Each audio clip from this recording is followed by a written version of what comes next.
nice. You never know if it could change your life. Take a chance, you're neither wrong or right. You never know if you don't roll them dice. You better roll them dice. You never know if it'll change your life. Wait, are you ready to record? I'm ready to record. I am more ready to record than I have ever been in my entire life, Matt.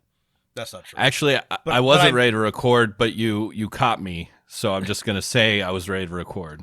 Okay, well, here we are. It rhymes. This recording. Parallel. That's right. Yeah, okay. That's right. Hello, Rob. Hello, Matt. Hey, it's Dungeon Master of None.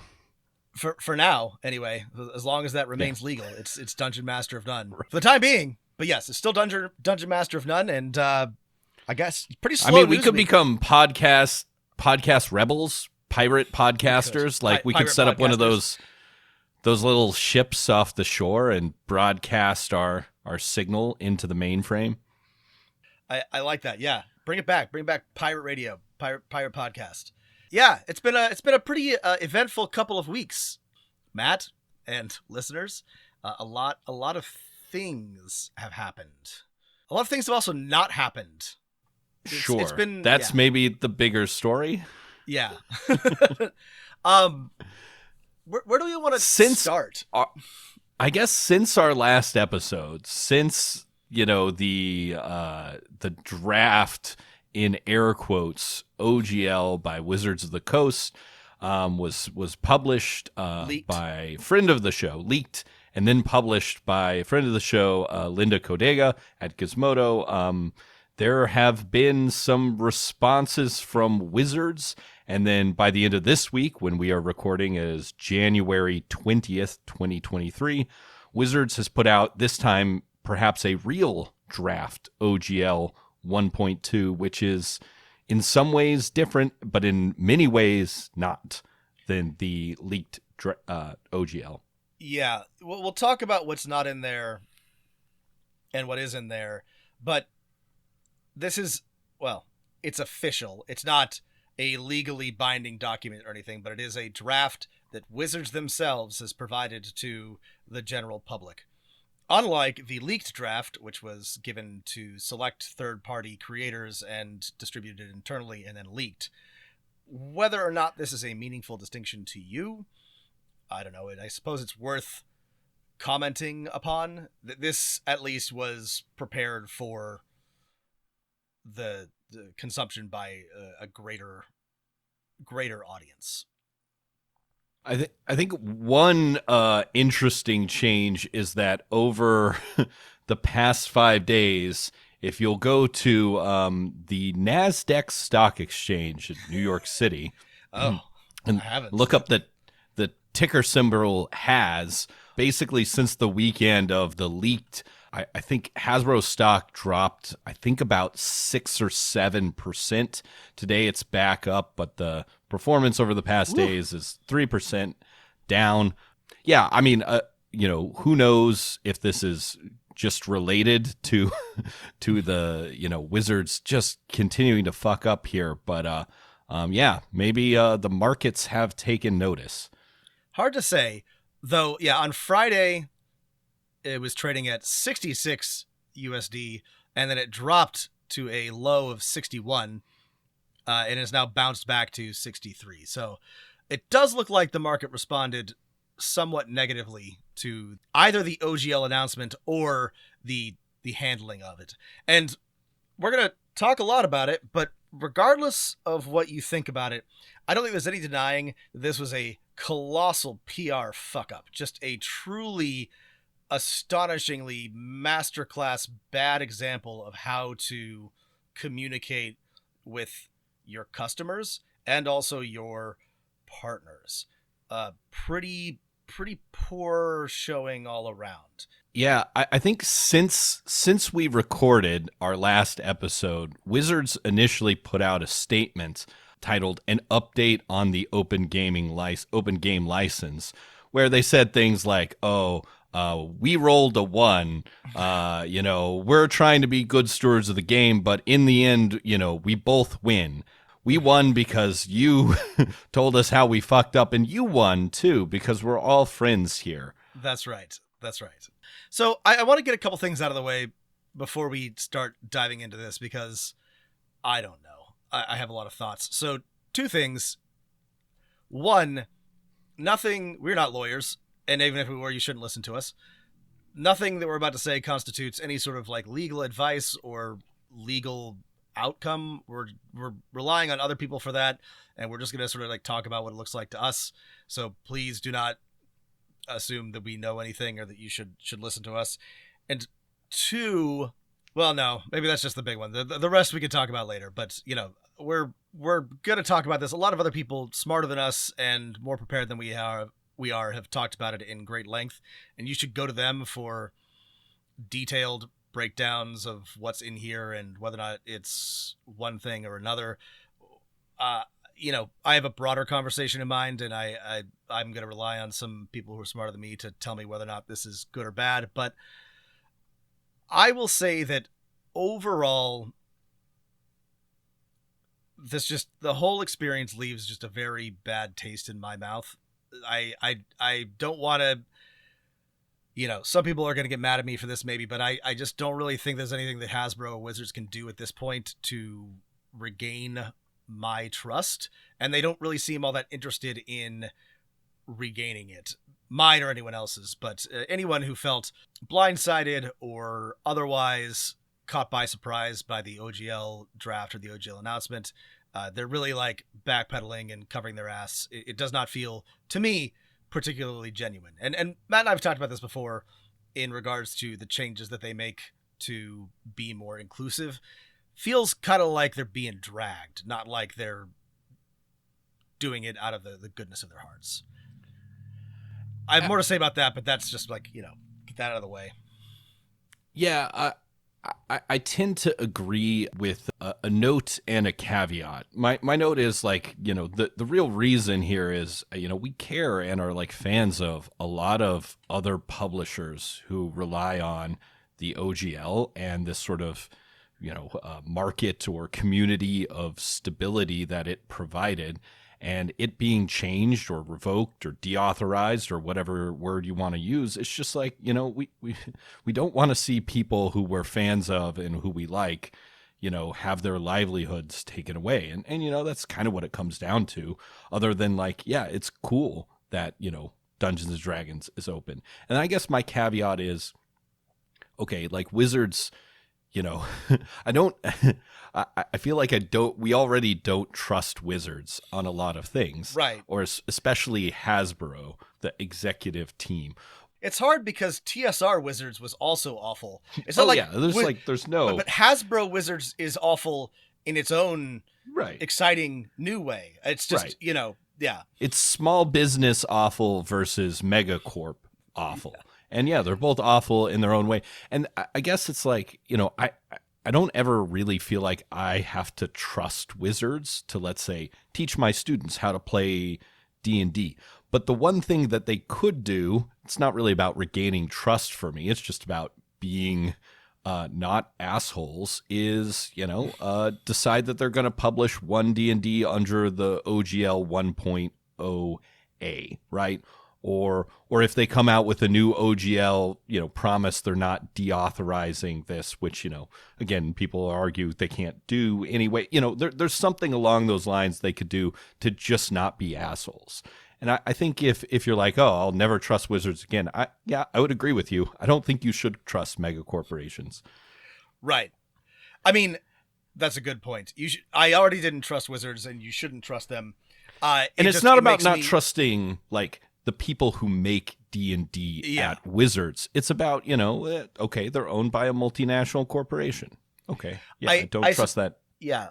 I guess a better way of putting it, and this is an important clarification, thank you, Matt, is it makes me extremely unlikely to want to invest time or energy or any of my own creative resources into any further Wizards or 5th edition or one D&D stuff. It really like dampens my spirits on that. And you made another good point. And this is maybe my primary.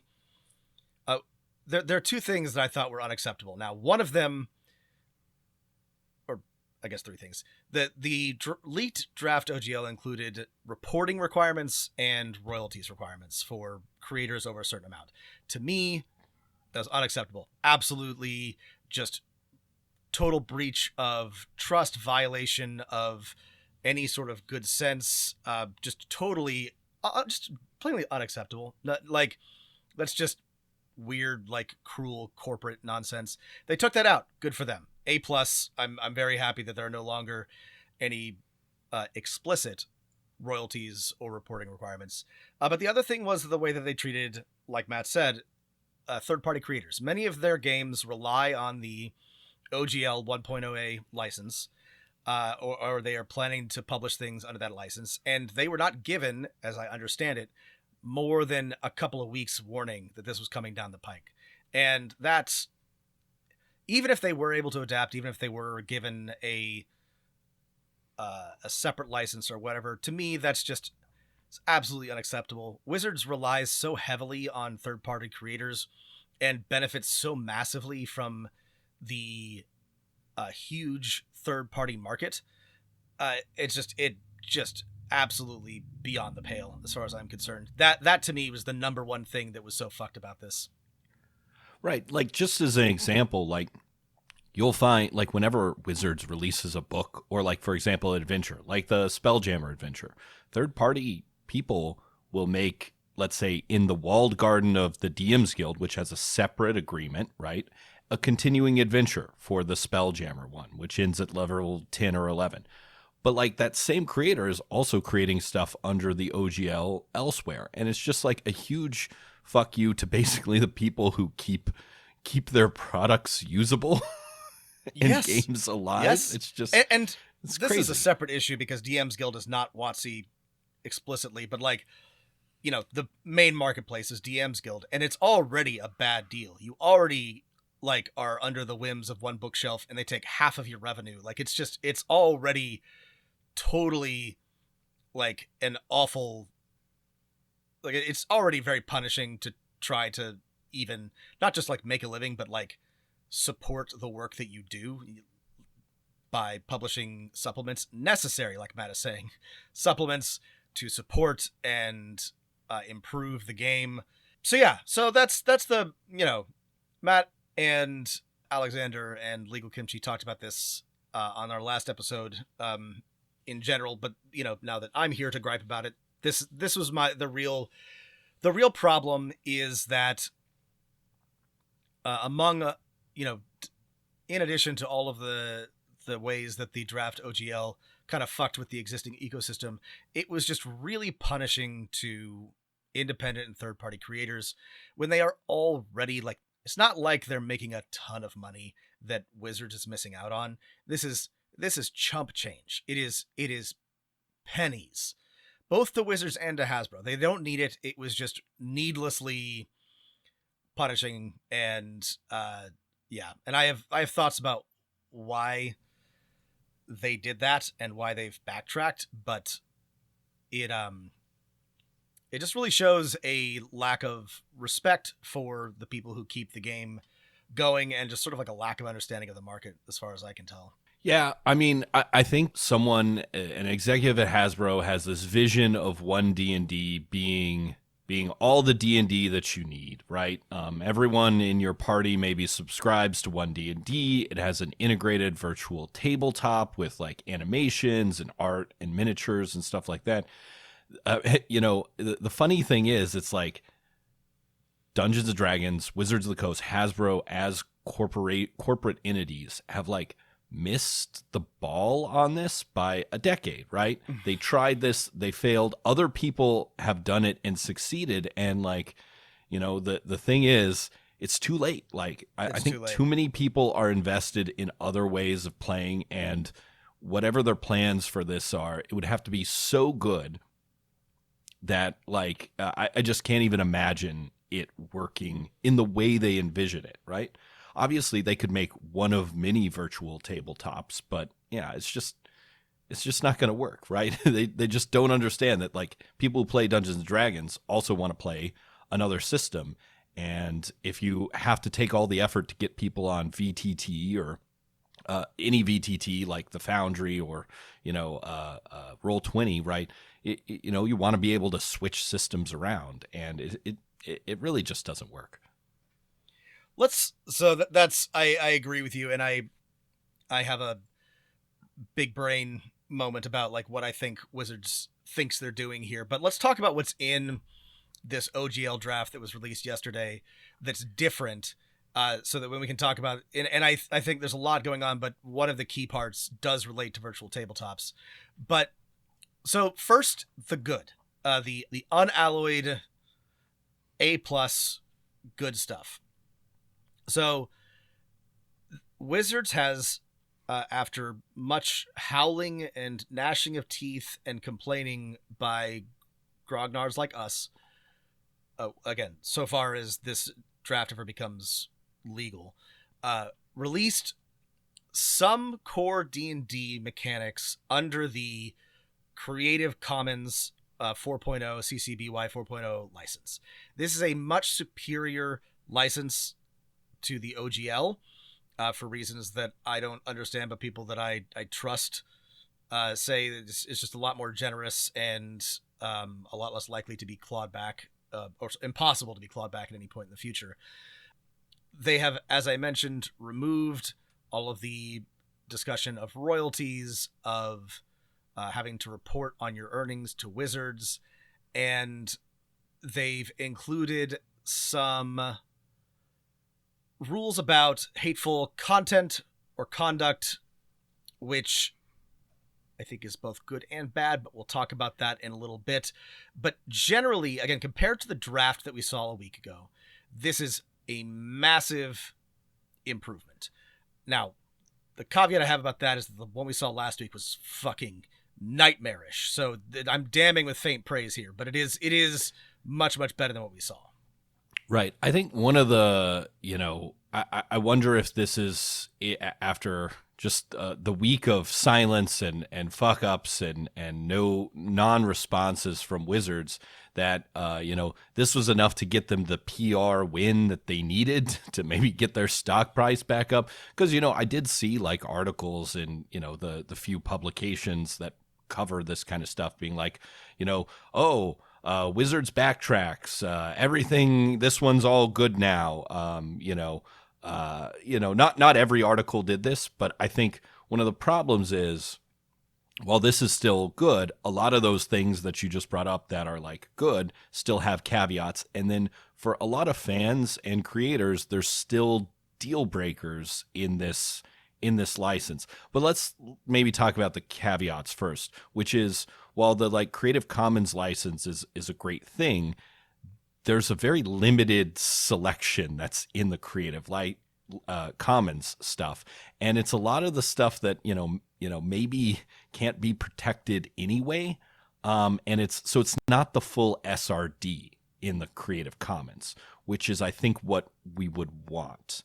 Yeah, I need to see sort of like what it looks like at the end, but from what I can tell, only about 60 pages of the 400-page SRD are under the Creative Commons license, and it's things like classes, backgrounds, a little bit, not a spell list, but a little bit about how spells work, and then the section on conditions and afflictions and things like that. Things that, like Matt said, maybe can't even be copyrighted in the first place. So, while it's worth noting that all of this, everything that gets put under the Creative Commons license is good, because that means that you do not have to worry about using that at all. That is an improvement, but it's still, there's an awful lot of the game which is not included in that very generous license agreement. And that is, to me, feels a little, I don't know. I don't know how much credit to give them, right? If I thought they were smart, I would accuse them of doing some kind of like Bismarckian strategy where they start with a totally egregious proposal and then backtrack to what they always wanted. But like, I don't think they're that smart. So this just feels like a very like lucky or,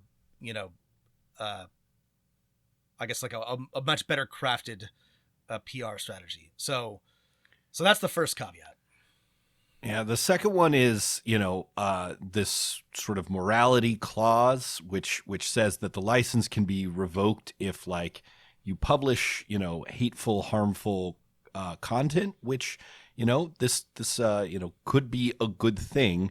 But the kind of two things is like, I don't know, like if you are arrested for, I don't know, protesting or something like that, could Wizards revoke your license? And then the other thing is like, do we trust Wizards to be the arbiter of this? Like, I could imagine, I don't know, some conservative person being in charge at Hasbro, though it is hard to imagine them caring enough, but they might, right? That wouldn't be great. Well, the example that we've been given, or that I've seen trotted out, which is legitimate, is to prevent things like new TSR's racist star something book. Anyway, I've removed knowledge of this from my mind, but the dregs of old TSR has put out a book that has some pretty like explicitly racist and misogynistic stuff in it, and this would allow Wizards to stop books like that from being published. But on the other hand, we have seen, and I want to be clear, this was one bookshelf in DM's Guild, but we have seen Eat the Rich delisted or being forced. It's an anthology of 5e adventures that are 5e anti-capitalist. Being forced to change language in their book to remain on the guild. They had to remove words like anti-capitalist. So, again, this was not... Wizards didn't do this themselves, but the precedent is set. And there's a much deeper precedent for banning or suppressing leftist political content than there is, unfortunately, conservative. And... there's plenty of racism and misogyny and out just awful shit still on the DM's Guild, because that's sort of like bread and butter for the RPG industry. Unfortunately, a lot of it I would like to see removed. Sorry, I'm a censor. I want to cancel people. Come at me, bro. But a lot of it's still there. So I cannot be confident that this is going to be used in the way that Wizards suggests that it's going to be used. In general, though, like, it's a good idea, and also I have to sort of admit that from a corporate perspective, they really have to do this to protect themselves, and the fact that they didn't before was a major problem. Not a defense, but I'm like, yeah, okay, I understand why this needs to be in there. There's no way they could publish this without including something like this to cover their asses in the future. Yeah, I guess it's a thing that, like, if the language were like more specific and the guidelines for deauthorization were, I don't know, maybe not solely in Wizards' hands. I don't know. I don't really see them like forming a committee of of public safety to patrol the OGL products. But yeah, it just it is a little scary. Warning bells, kind of go off when you're, like I don't want to see like a racist or a transphobic, thing published, but I also don't trust Wizards to be the person to to monitor this. Yeah, I again, going back to the trust and I don't know, just wondering about consistency. This is worrisome. There's also, and Matt mentioned this, and this is a real problem, and I don't know, a lot of gamers, I'm not one of these gamers, but, I think that they are right. Sorry, the thing I'm talking about is that this new license explicitly deauthorizes the old OGL, the OGL 1.0. Yeah. Or 1.0A. And that's not great. How not great it is really unclear to me. So there's some questions that I have that are not clear from either anything that Wizards has said or anyone that I've read about it. The questions I have are things like, does this kill existing 3.5, 3.0 if any, products? Like, are you allowed to continue publishing those things? Does it kill old school. I think the answer to essentials, that like, is yes. I mean, I think it. Here's the thing. I think it does, unless they add some language to protect those, because the new OGL mentions again the SRD 5.1, which is a 5th edition SRD. It does not mention the 3.5 SRD or any of the previous ones, which many games are built on and theoretically intend to continue publishing on, including Pathfinder 1.0 or first edition. So that's, to me, an issue. And like, yeah, this is like kind of a deal breaker issue Yeah. for me. It's just like, this license, as it was understood, as we talked about last week, was understood was going to last forever and could not be deauthorized. And, that sort of breach of trust and it, regardless of how they would do it, it's going to hurt other publishers. And so them moving forward in that way and like any way is, that's pretty much a deal breaker for me. And this is the consensus on Reddit, which skews older and more established when it comes to gamers, but they're in a fucking uproar over this. And I think they're right. And the general consensus that I've seen is that nobody is going to the extent that we have any power, but they're not going to accept or be happy with this unless it protects the original OGL or provides an opportunity or some way for publishers who are creating content under the old license to easily switch to the new one. But as it stands, it seems like it just kind of kills any future publishing for any of those companies. It also, there's other things in here, but one of the really, to me, one of the really weird things and concerning things is the separate virtual tabletop policy. And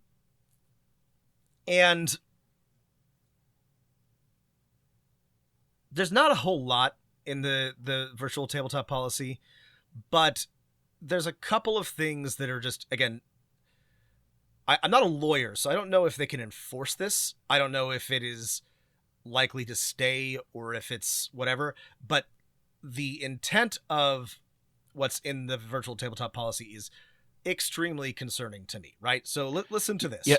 Yeah, go ahead and read that section.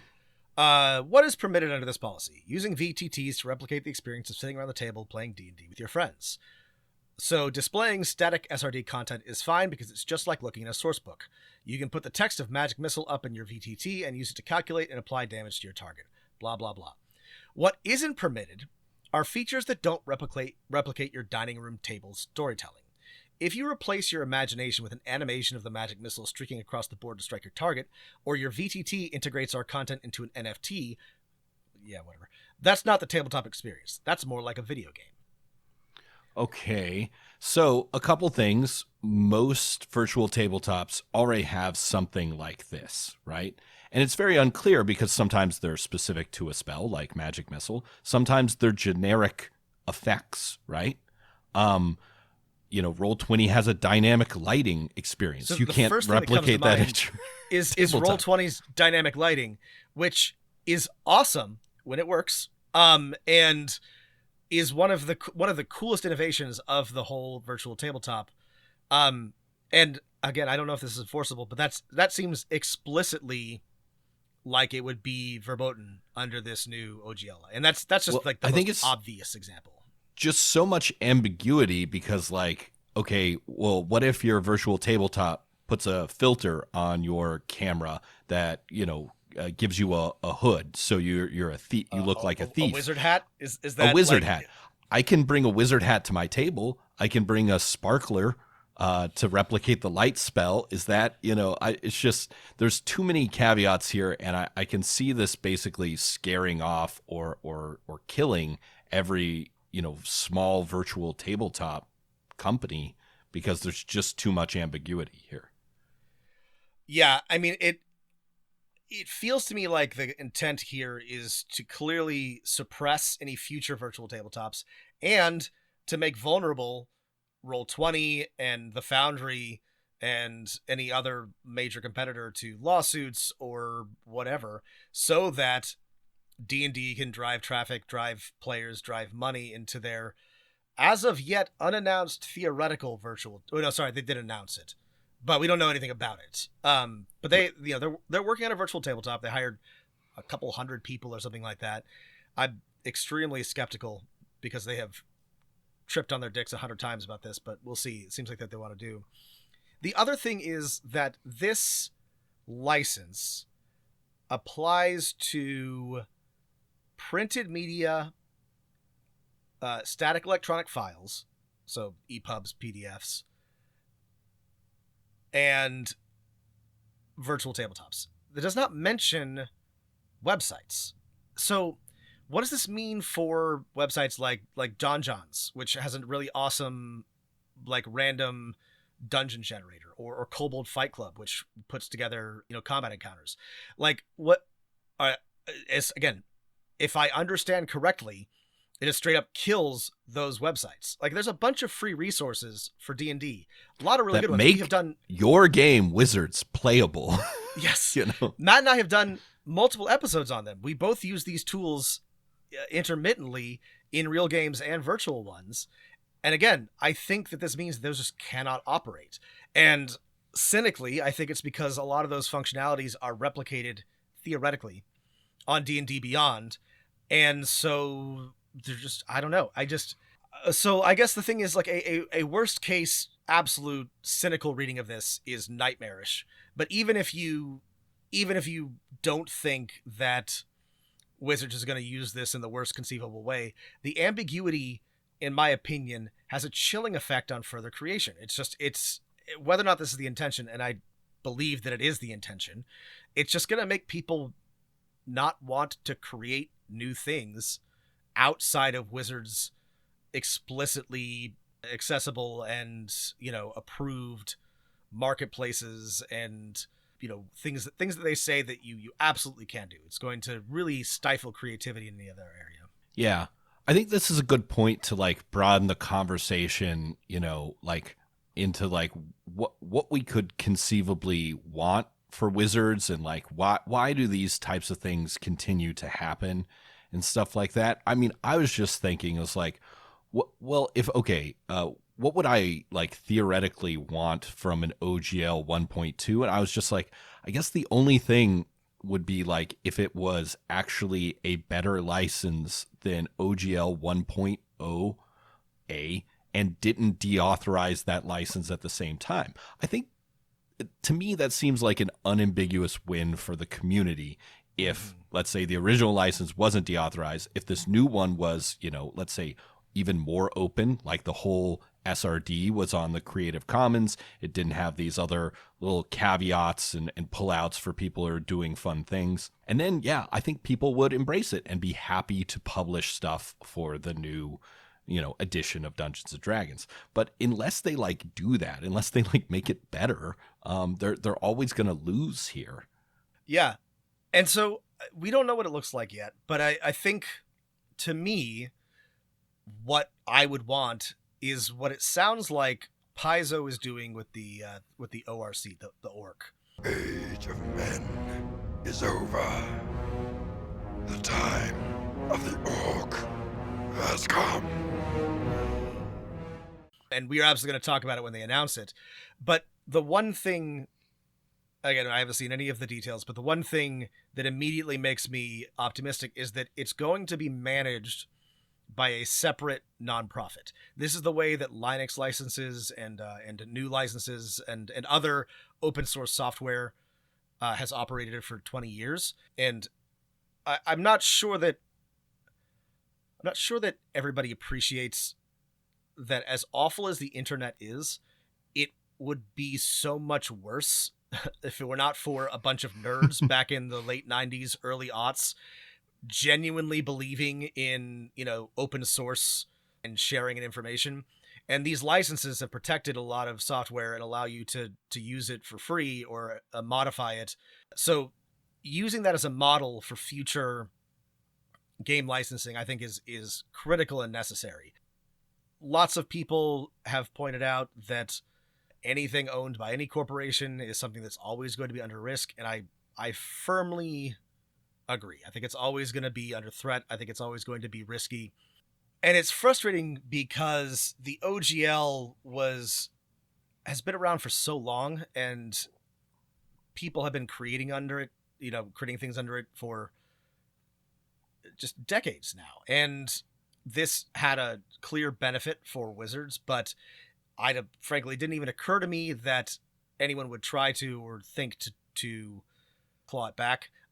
It's worth mentioning that it's still not clear if they actually can do that, but regardless, it seems like they think they can. And I gotta wonder, like, what would the TTRPG world look like if it weren't for the OGL, and what will it look like after the OGL, because it just shaped the industry. I want to talk about that. I think, okay, there is a contrarian position here that I don't actually believe, but I'm just putting it out there. It's like, well, if there wasn't the OGL and there wasn't this like glut of, D&D material, then like maybe maybe we would have never had the D&D Renaissance, and maybe because of that we wouldn't have had the RPG golden age that we're in now. But it's also possible that maybe there would just be a lot more role-playing games that are not Dungeons and Dragons. I don't think that's likely, but it could have been the case. I sort of agree with that take. I think you're right. We wouldn't have the resurgence, the renaissance that we're in right now. But I also think we'd have a lot less D&D for good and for bad. I think there'd be a lot. I think maybe other games would be bigger. I think other games would be bigger. Maybe Paizo would have done something different, Yeah, we wouldn't have, I think at the whole, at least my guessing in this like theoretical alternate history is this is a real, what if kind of thing. We wouldn't have, D&D wouldn't be as big. I think the downside, and the upside would be we would have a lot of people playing a lot of other games. I think the downside would be that it would be less likely for new people to come into the role-playing game hobby. I just don't see some other game building the cultural cachet needed to kind of bring people in. But I don't know, like actual plays and stuff that bring a lot of people in are just, I feel like, going to happen anyway because of just how streaming works. Mm-hmm. So I don't know. I'm of two minds about this, because I agree that there's a real benefit to the network effect of D&D, that there's so many people playing it, so many people writing for it, so many different ways to play, that it makes it easier for new players to enter and for them to bring other people in or become DMs themselves. That being said, D&D, even if you love it, and I do, is not the easiest game, not even close to the easiest game to understand and to begin playing and to begin DMing for. And it's not the most accessible. So maybe if people were presented with something else earlier or sooner, or it were not so ubiquitous in the space, it's honestly very hard to imagine what a non-OGL world would have looked like over the past 20 years. There's just so much of the TTRPG industry has just sort of like operated with it as a backdrop. So I guess we're back to capitalism. Capitalism ruining and making things, making and unmaking. Well, buckle up, because I got some things to say about this, and I've been thinking about this a lot over the last week, and I've been reading a lot of people who I really respect and care about on both sides of the issue. A lot of both people who have been on this show and who I really respect as creators have come down on either side of this issue, one way or another. Some of them are happy with the new OGL. Some of them are furious with it. Some of them don't trust Paizo even. But I think that it's important to acknowledge that, yes, there are people who are making these decisions and they are greedy little corporate scumbags, but corporations are required to behave this way. Like they are like structurally and also like legally required to behave in this manner. They have to maximize profits.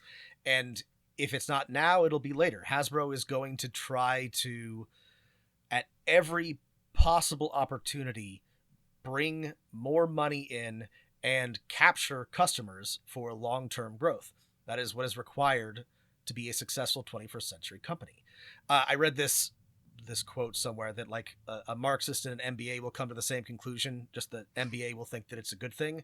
And like what it seems clear to me what this is what Wizards wants to do, right? Look at Roblox. Roblox, I don't play Roblox. Oh, I'd rather not. The graphics are so bad. So here's the thing. It makes hundreds of millions of dollars. And it does that because any idiot child, literally any child, sorry, some of it's really cool, but any child can make a like an adventure or a game or a simulation or a story or whatever and sell it on the Roblox marketplace. It's basically like a platform. This is clearly what Wizards wants to do. They want to create their own virtual tabletop, which is so great and so easy to use, and then bring everybody who's creating supplements and adventures and classes and whatever, and force them to use the virtual tabletop. So all of that money stays in the Hasbro ecosystem. And they're fine if people make money within it, as long as they're getting their like big, tasty, comfortable share. This is so much better than for a modern corporation than creating anything, than building any sort of like new product or like, you know, they're not going to make Funko Pops. They're going to capture. At the end of the day, the Hasbro Executive Council, they're an IP company, right? Yes, they say that's as exactly much, right? And that's what they want. They don't want to make, I mean, the movies are good, but the movies are a branding opportunity, the TV show, whatever.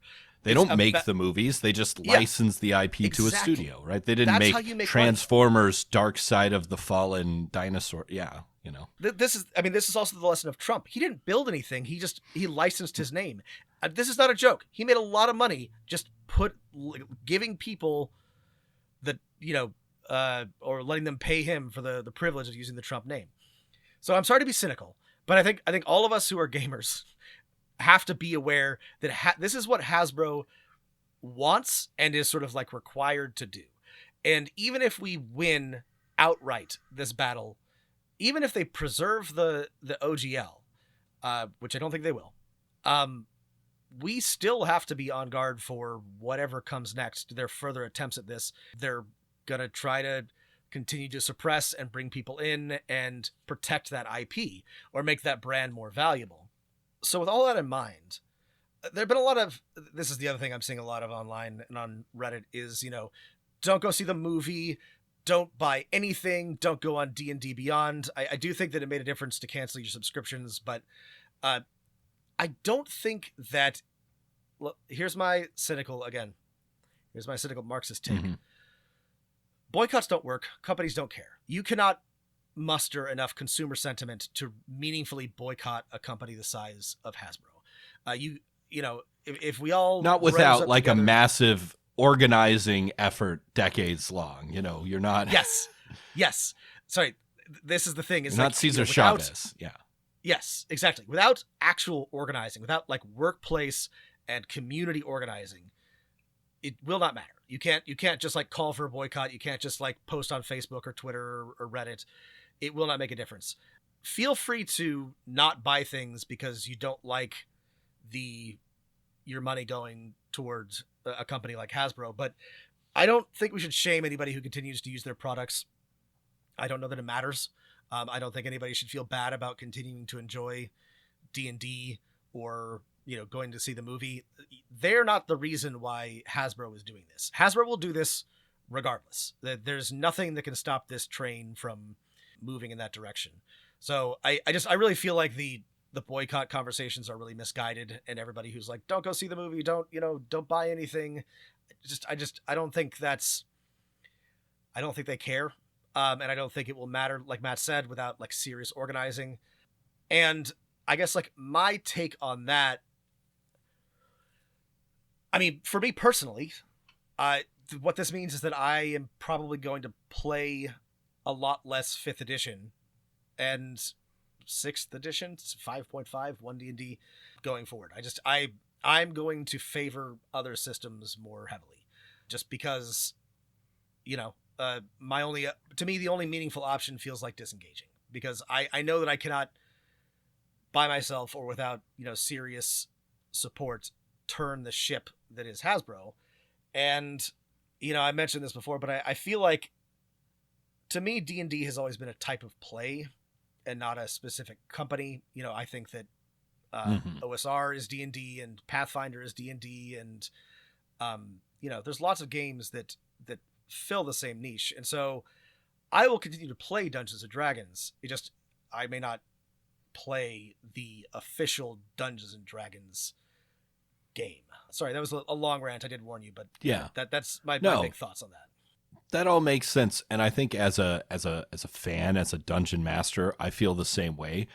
Especially because I feel like it's just it makes you feel shitty when thinking about Dungeons and Dragons, especially like, I don't know, for people like us and a lot of our listeners who are dungeon masters, who put in so much of their own time and energy and labor to learning these rules, teaching them to other people, encouraging other people to play, like, helping Hasbro's brand be successful. And like, those are the people who also buy third-party, OGL 1.0 products, who also make little adventures to sell. Like, for me as a creator, which, we are the smallest of small time, like, I don't think if these changes go through, if they revoke or deauthorize in any way the, OGL 1.0, like, we're not going to publish anything else under an open game license.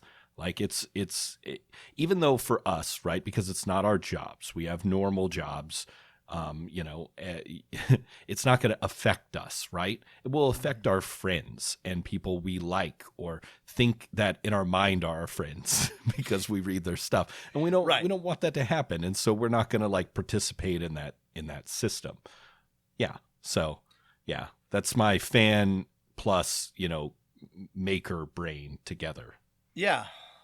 And it sucks. I mean, we are the smallest of small, and I love being a DM, and I love reading these books. I love creating.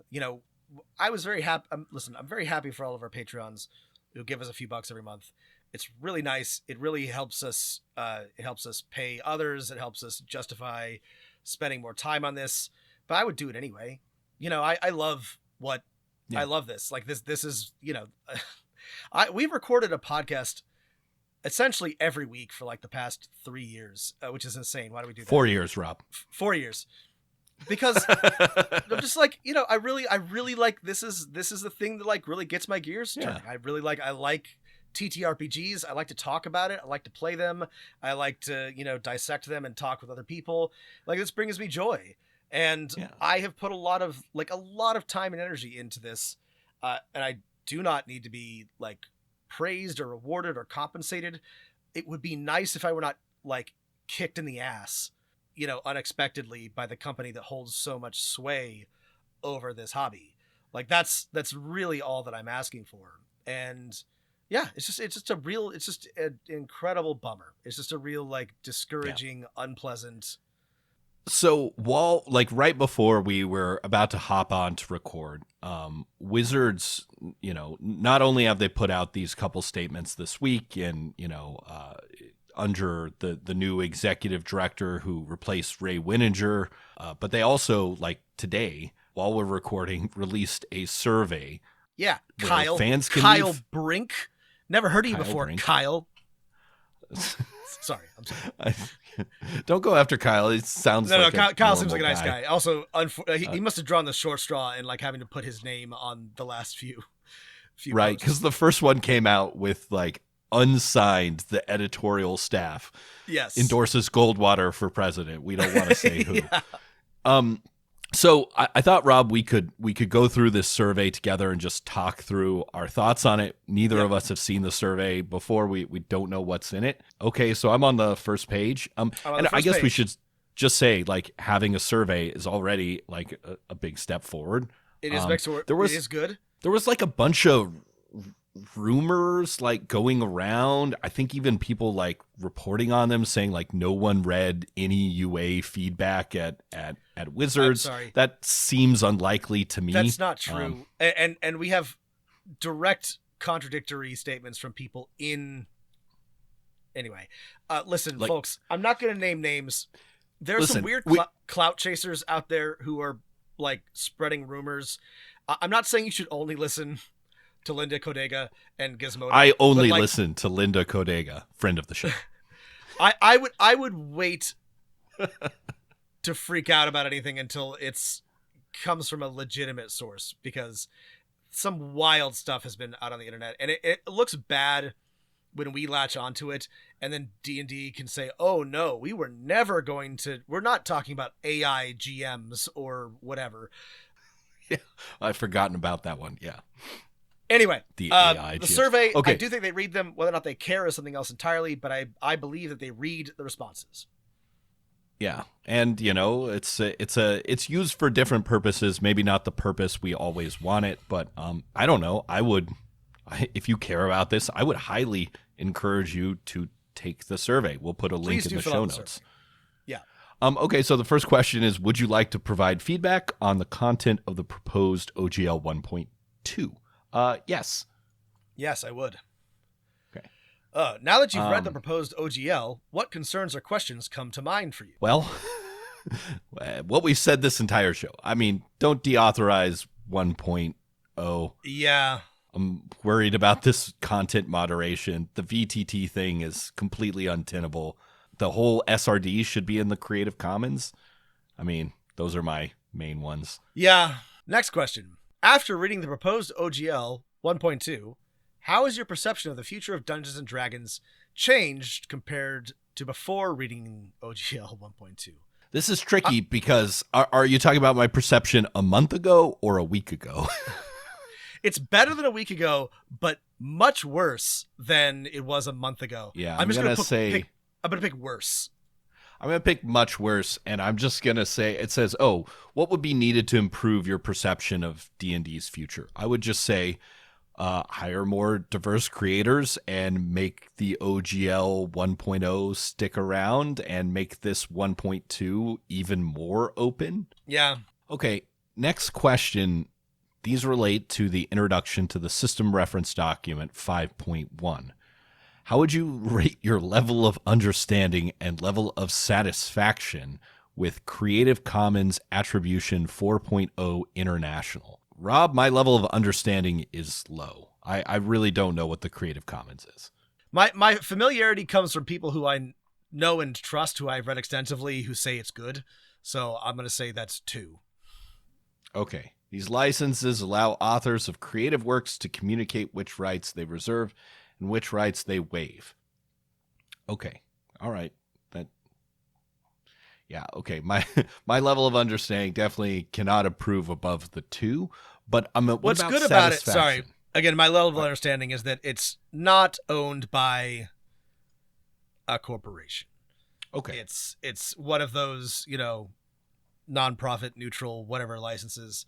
And so, yeah, so that's a 2. My satisfaction, again, as far as I understand, it's great. I can download images and all kinds of things, and nobody gets mad at me. I don't know. I'll put high then. And then it says, how would you rate your level of understanding and your level of satisfaction with the content found in the SRD that will be released in the Creative Commons? Okay, well, I'm just so I think yeah, because I understand exactly, because I looked what's going to be in the Creative Commons license, and I'm not very satisfied with it. I'm going to put low. Yeah, the whole SRD needs to be that. I mean, that would be a great first step, is putting the whole SRD into the CCBY. Rob, give us our next question. How would you rate your level of understanding and your level of satisfaction with the notice of deauthorization? So let me go take a look at it. Remember, this is the thing that says OGL 1.0 is going to be deauthorized. So, like we talked about earlier, my understanding is low, because if I understand it correctly, it sounds like it's going to kill a bunch of things like, again, independent websites and all existing 3.5 or ongoing 3.5. Anyway, so I feel like I must be missing something. I'm going to put 3 for understanding. It's only one paragraph, so I must understand it, but it still feels like I don't. Either way, my satisfaction is low. I'm putting an extremely low satisfaction. Right.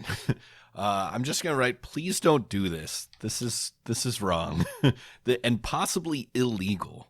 Yeah. I mean, not that it's really illegal or a legal thing. It's a contract dispute or whatever. Yeah. It's just also possibly won't hold up in court. Yeah, I mean, if you're going to fill out this thing, make sure you, if nothing else, fill out this question and tell them that you hate the notice of deauthorization for reasons stated above. Yeah. I mean, I've having to read feedback surveys, it always sucks. Whenever I've had to do it, I appreciate short to the point comments. Yes. Right? That are not filled with fuck words. Yeah. I didn't mention this because surely none of you would do this, but please do not harass or yell at or threaten any Wizards staff. Again, I'm sure none of you are doing that, but I've been hearing about this happening, and everybody needs to fucking chill out. Yeah. But yeah, please be polite but firm in your responses if you do fill out this survey. Next question, Matt. Yeah. We got 2 questions here. How would you rate your level of understanding and level of satisfaction with the types of content covered in OGL 1.2? How would you rate your level of understanding and satisfaction with the content ownership rights outlined in the proposed OGL 1.2?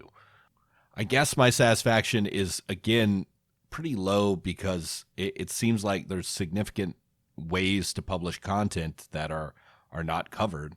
Yeah. And it doesn't seem like the license needs this. 1.0 didn't need this.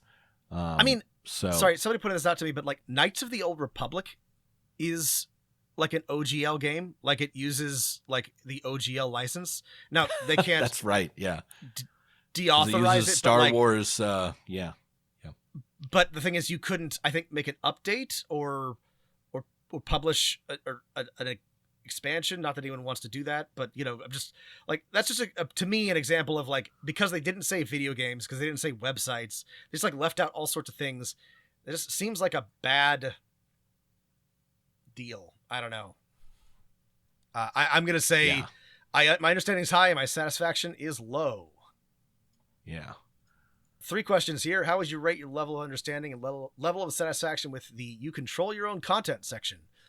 And then same question about warranties and disclaimers. And then same question about modification or termination. My understanding of all these is pretty low. These are the legalist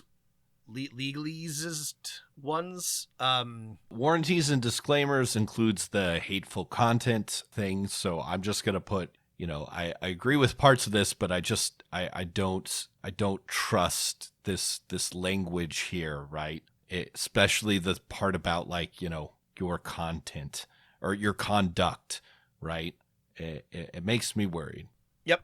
I wonder, like, the license does say irrevocable, but like, I just wonder, and this is beyond my non-lawyer brain, like, does Wizards still think they can deauthorize 1.2? Like, it's just one of those things that now I'm like, well, okay, they said it's irrevocable, but maybe they still think it can be deauthorized. Like, I don't know. I'm going to put something in if there's a final general comment box about this. I am not a lawyer, but I have read some comments from people who are that suggest that though this license is irrevocable, I think the whole license can still be withdrawn or something. I don't know exactly what it is. There are loopholes is what I've seen. Right. Okay. How would you rate your level of understanding and your level of satisfaction with the virtual tabletop policy? So, I get parts of it because they put this FAQ, but it's still too vague, and I'm very unsatisfied that's going to hurt virtual tabletops that I like to use. I'm going to hit them with their little capitalist hearts. Will feel it the most. It's anti-competitive. It's monopolistic. I don't like it. I'm that's what I'm going to tell them. Does Hasbro publish Monopoly or is it Mattel? I think they publish Monopoly. Yes. Ironic. It is Hasbro. All right. Let's see. Have you used the OGL or previous versions of the OGL to create third-party content? I sure have. Yes. Do you want to create third-party content for Dungeons & Dragons in the future? I'm going to put maybe. I'm going to put yes. I mean, I do if Sorry. they don't fuck me and other people. Sorry, the answer to this is I want to. Whether or not I will kind of depends on a lot of things. I will always want to. So I'm going to put yes as well. Yeah. The question says you want, and I definitely want to. I would love to make another class for one D&D or whatever. So this next question is, would you be comfortable releasing TTRPG content under the proposed OGL 1.2 as written? For me, no. That's a no. There's a yes, no, I'm not sure. But, I mean, just because there's the deauthorization, like, I can't do it in the future if you're going to deauthorize and fuck people over today. I mean... Yeah, it's a firm no from me as it stands. I'm also going to put, like, here are the things I've written. They're not big things, but, like, I enjoyed writing them. And, yeah, I would love to do it again. Why not? But not right now. Compared to the OGL 1.0a, do you feel that you would be able to continue developing content the same way under the proposed OGL 1.2? Huh. I mean, I think, again, to their credit, I don't think that if I wanted to, I would have to do anything different. The function is the same. So I'm going to say yes. I guess I would say I'm not sure, just because I don't know how a lot of these are going to play because out. There might be something I'm missing. So I'm going to put not sure. But again, the one thing that seems mostly the same is that you can, I wouldn't have to do anything different. Last couple questions here. How would you rate your interest in using the content creator badge as part of third-party works? I want to look at that picture of the badge again. Yeah. Ooh, it's a nice badge. It's fine. It's like, I don't want to do their branding for them. I don't know. I'm going to put high. I like having badges. I'm gonna put low. I don't want their shit on. I don't want to have to like. I think it would help our products sell.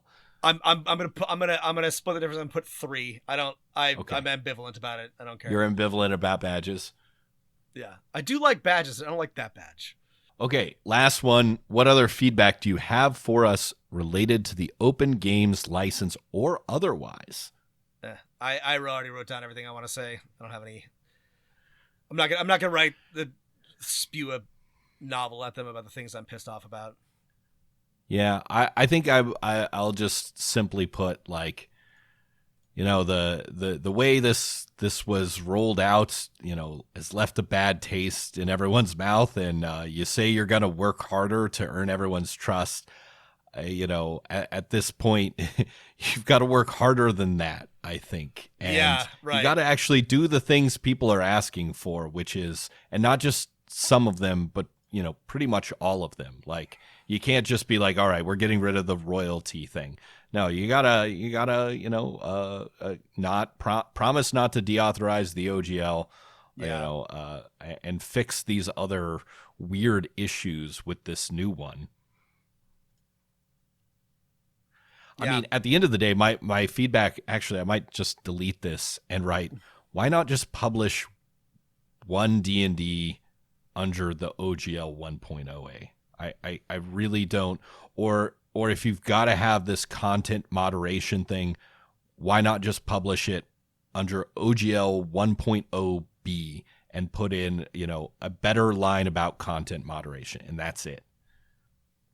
Well, and if it's like they say, they have to do this to protect their company because of the morality clause or whatever, why not republish the OGL exactly the same and then add your stupid morality clause, Yeah. And then, I don't know. Yeah, I think, to sum up, one, I'm glad they put this survey out there, and, at least from parts of the company, this seems an somewhat honest attempt to get feedback from the community.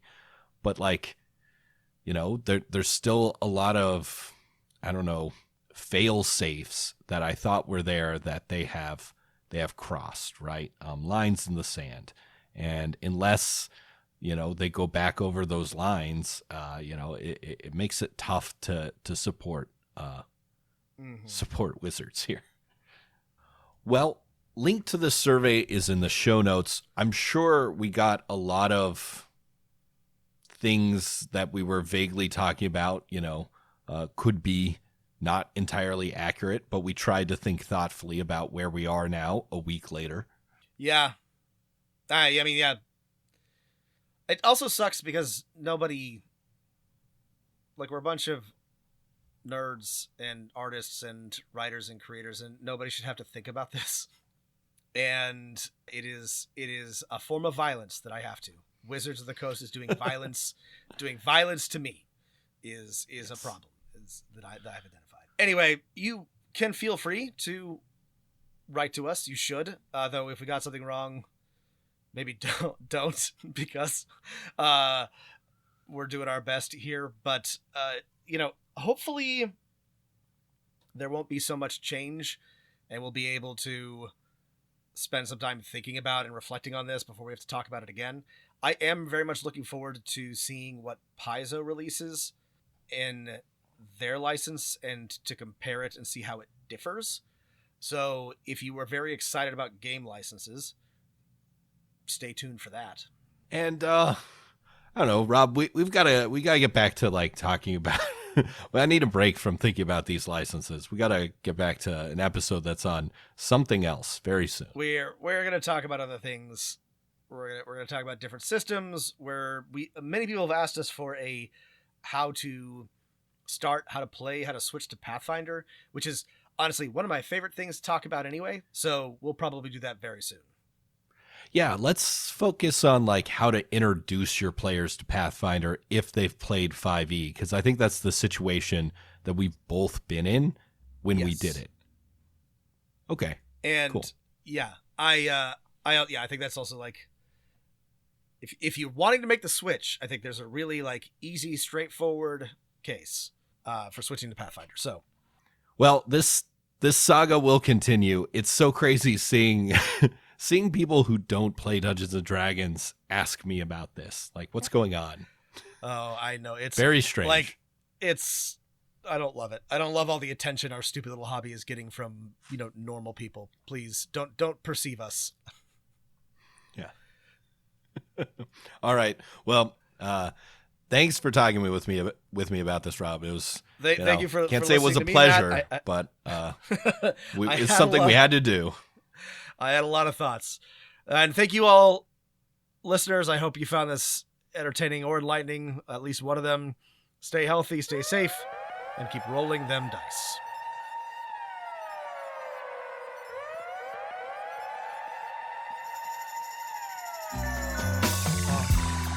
You better roll them dice. You never know if it could change your life. Take a chance, you need a wrong or right. You never know if you don't roll them dice. You better roll them dice. You never know if it'll change your life. Take a chance, you need a wrong or right.